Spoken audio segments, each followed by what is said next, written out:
All right, let's dive into the world of medications. Today, we're tackling the differences between over-the-counter and prescription drugs here in the U.S. Sounds good. You know, a lot of listeners want to untangle that whole web of regulations and approvals, and especially figure out where things like nutraceuticals fit in. Yeah, Oh, and CBD. Everyone wants to know about CBD these days. of course. Plus, we got some great questions about things like 505(b)(2) pathways and ANDAs. Oh, wow. Getting specific. Right.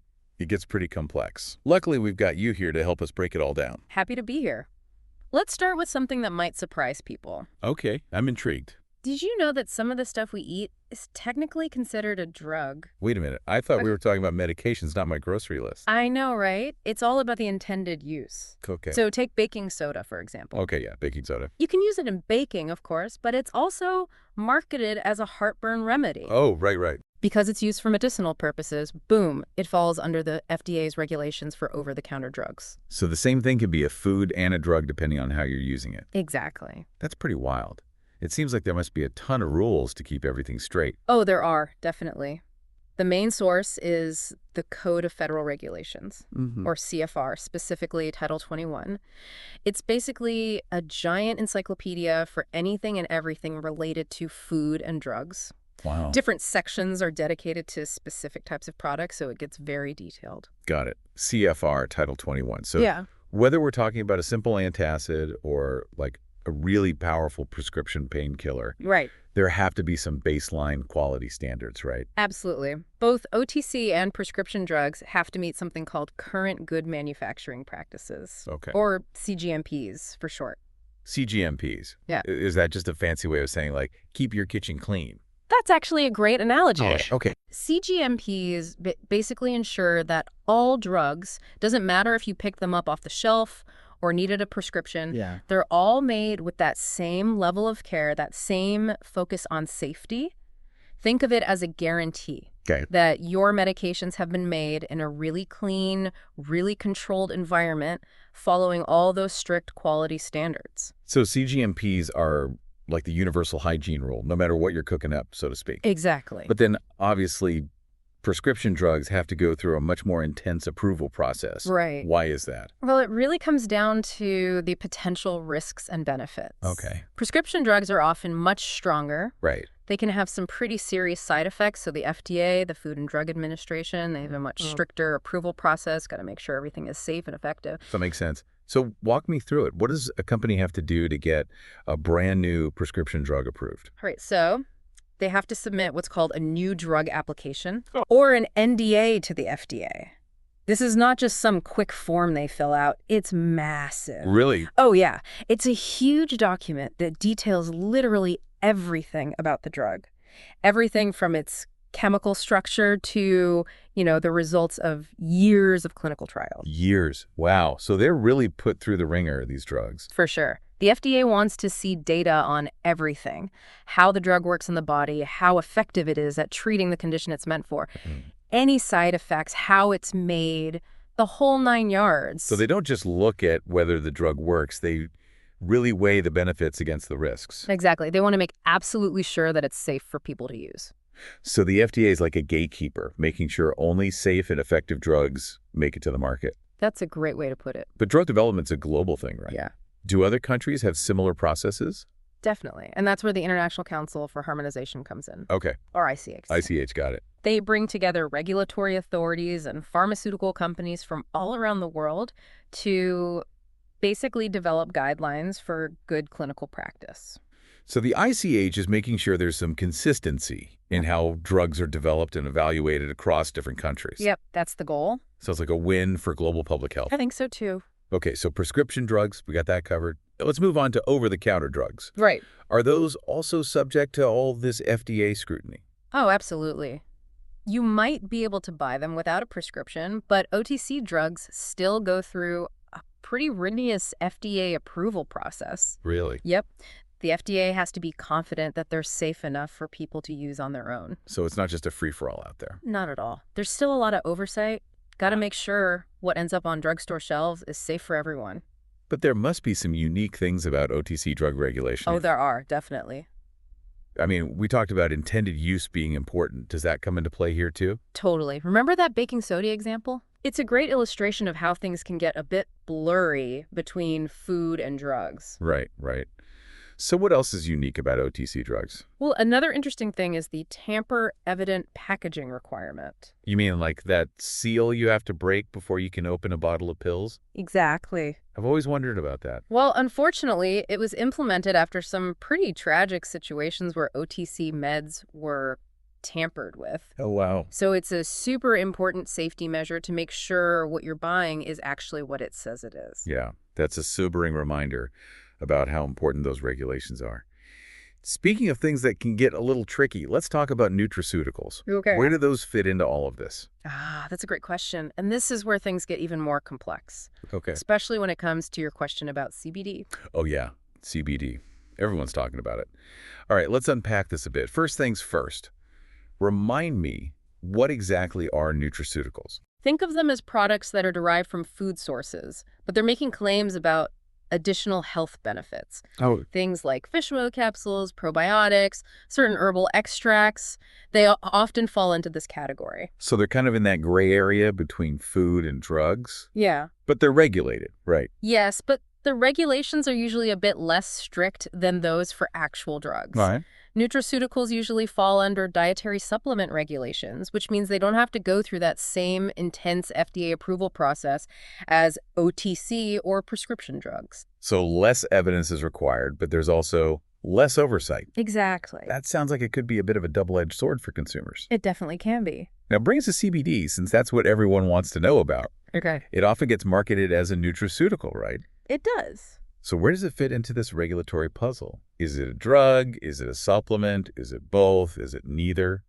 Well, the legal status of CBD is still evolving, to be honest, Mhm. especially when it comes to making health claims. Mm. On one hand, you've got the FDA who has approved a CBD-derived drug for epilepsy, but that doesn't mean all CBD is automatically considered a drug, you know? So one specific CBD medication is approved, but that doesn't extend to all CBD. Exactly. Okay, got it. And here's where it gets even more complex. Oh, boy. Some companies are marketing CBD as a nutraceutical, as a dietary supplement. Mhm. But the FDA has been cracking down on companies that are making, let's say, unsubstantiated health claims about CBD. So it's like a regulatory tug of war. The FDA is recognizing the medical potential of CBD in some cases, but they're also trying to keep companies from making false claims. It's exactly that. It's a hot topic, lots of gray areas, and the regulations are constantly evolving. It sounds murky, even for someone who follows this stuff closely. It is. And it's important for people to stay informed and be really cautious about those claims companies are making about CBD products. Good advice. Now, I know our listener also asked about 505(b)(2) applications in NEDAs. Oh yeah, those are important ones. They can apparently speed up drug development. They're key for getting new and generic drugs to market more quickly. Before we jump into those, though, let's take a step back. Why do we even need these alternative pathways? Yeah. Isn't the standard NDA process enough? Well, the standard NDA process is super rigorous, and for good reason, but it can also be really time-consuming and expensive. Okay. These alternative pathways offer a way to streamline things, Okay. especially for certain types of drugs, Right. particularly those that build on existing knowledge or ones that have already been proven safe and effective.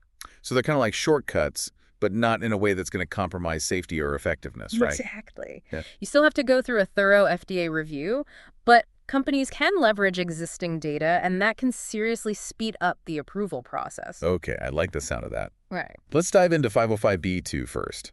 What's the deal with this one? Think of it as a kind of middle ground between a full NDA and an ANDA. It's for drugs that are similar to ones that are already approved but have some key differences, like a new formulation, a different dosage, or a new use for an existing drug. So instead of starting totally from scratch, companies can build on what's already out there. Exactly. It's much more efficient. That makes a lot of sense. Could you give me an example? Sure.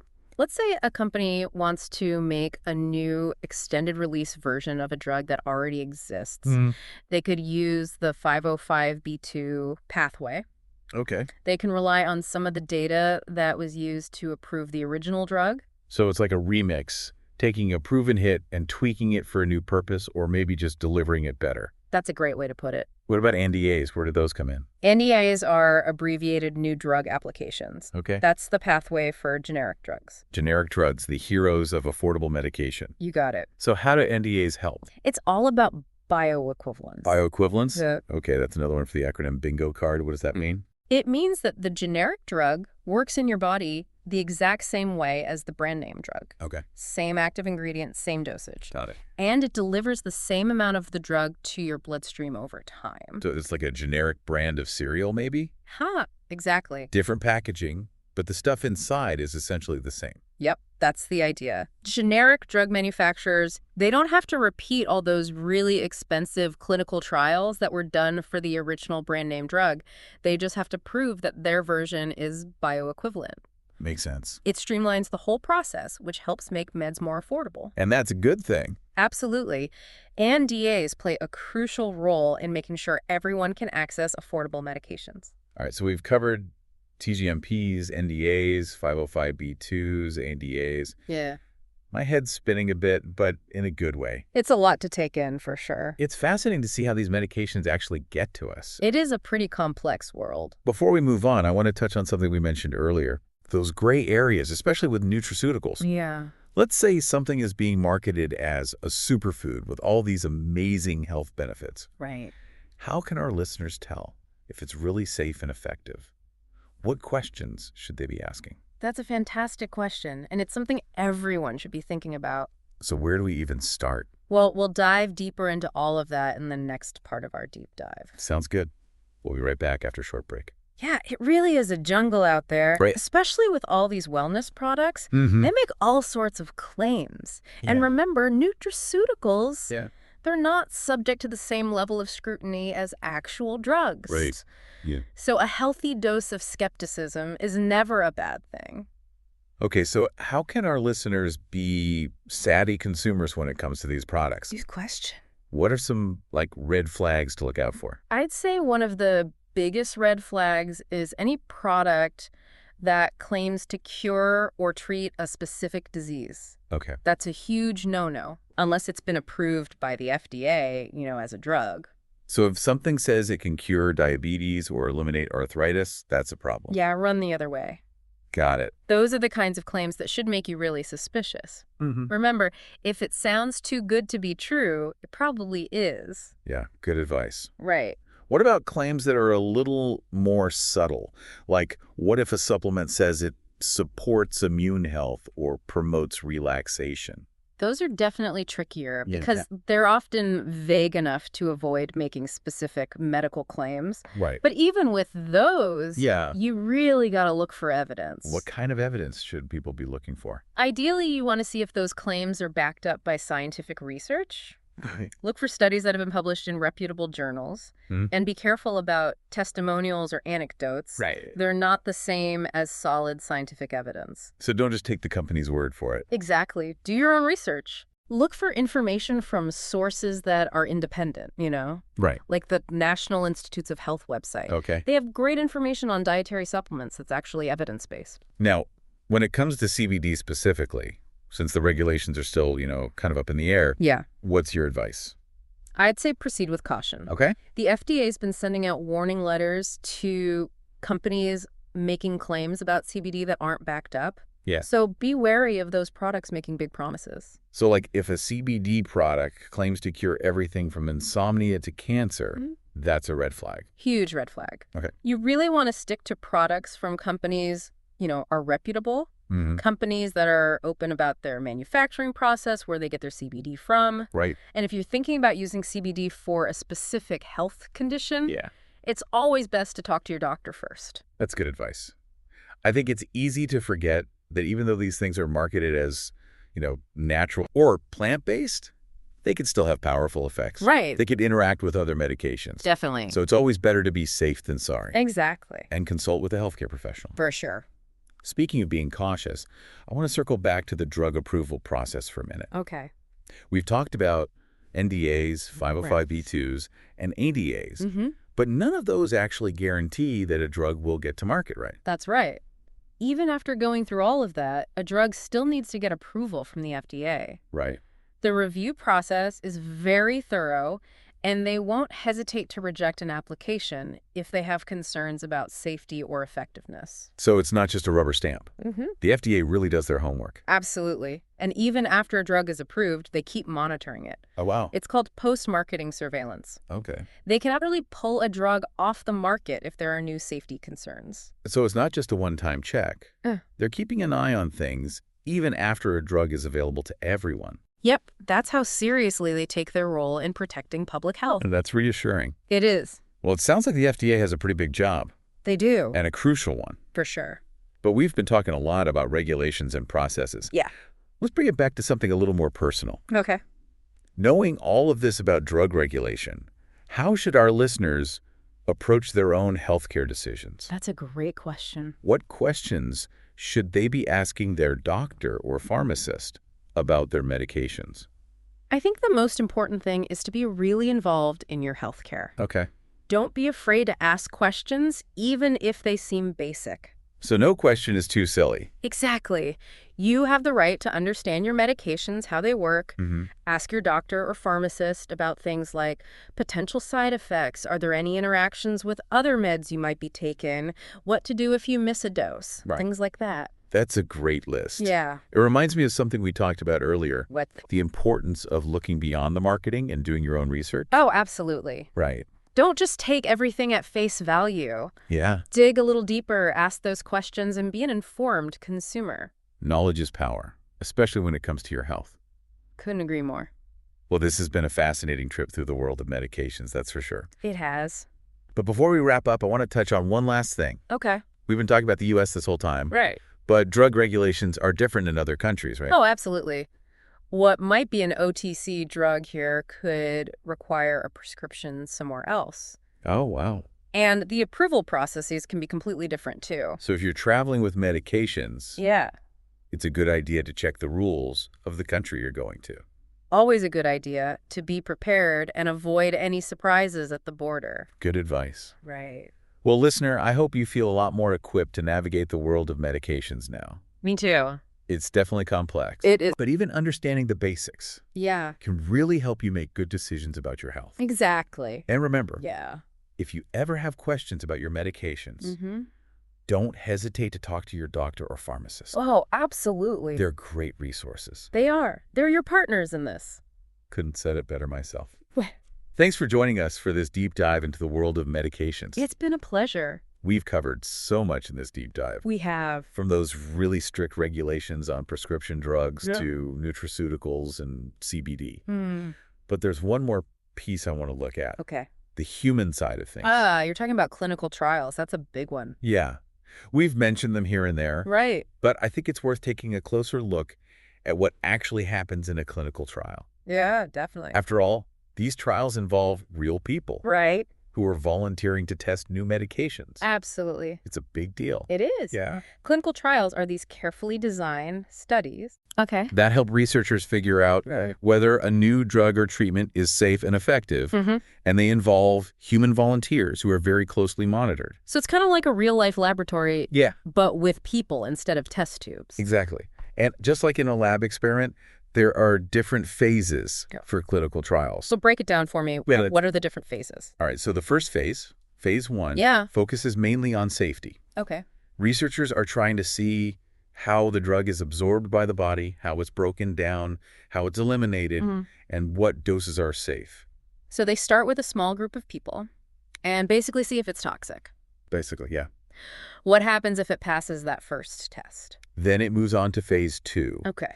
And that's where the focus shifts to effectiveness. Got it. They want to see if the drug actually works for what it's supposed to treat. So in phase 2, they're finding out if it actually lives up to the hype. Exactly. And they'll still gather more safety data too, any side effects, things like that. So if the results from phase 2 are promising, then what? Then it goes to phase 3. Okay. That's the biggest phase, the most rigorous. Okay. And it involves a lot more people, often at multiple different locations. So they're taking the show on the road, testing it out in the real world. That's a great way to put it. So what happens in phase 3? They're often comparing the new drug to the standard treatment Okay. or a placebo to see how well it works. It's the final test before a company can even apply for FDA approval. That makes sense. But all this testing with people, Yeah. it's got to be super controlled, right? There are ethical concerns? Oh, absolutely. There are strict ethical guidelines and regulations in place to protect people in the trials. Okay, good. It's called Good Clinical Practice. Good clinical practice. Or GCP. GCP, another acronym. I know, right? But I'm guessing this is a good thing. It is a very good thing. Okay. Think of it as the rule book for running these trials ethically. Got it. It covers everything. Wow. From getting informed consent to making sure the data is accurate to ensuring everyone is safe. So GCP is kind of like a guardian, making sure everything is done the right way? Yeah. That people's rights and safety are protected? Exactly. Okay, that makes me feel better. Yeah, ethical considerations are super important. And people can always back out of a trial. Right. Oh. Absolutely. It's completely voluntary. Okay, good. People can leave at any time for any reason. Got it. Oh. Well, listener, I hope this gives you a better understanding of the role clinical trials play in bringing new meds to market. It's super important. It's complex. Yeah. But there are a lot of safeguards in place to make sure everything is safe and effective. Right. And it wouldn't be possible without the people who volunteer for these trials. Absolutely not. They're incredibly important. So if you're interested in learning more about clinical trials, maybe even participating in one, talk to your doctor or check out the National Institutes of Health website. Yeah, that's a great resource. That's a great reminder that we can all play a part in moving medical science forward. For sure. Well, that wraps up our deep dive into the world of medications. It does. We covered a lot, from the regulations for prescription drugs to the details of nutraceuticals and the crucial role of clinical trials. It's been quite a journey. We hope you learned some valuable things today. You too. And feel more confident navigating the world of medications. Yeah. Remember, knowledge is power when it comes to your health. Absolutely. So keep asking questions, keep learning, and keep talking to your healthcare providers. Those are great takeaways. And if you ever have more questions about drug regulation, you know where to find us. We'll be here for your next deep dive. Until then, stay curious and stay well. Bye, everyone.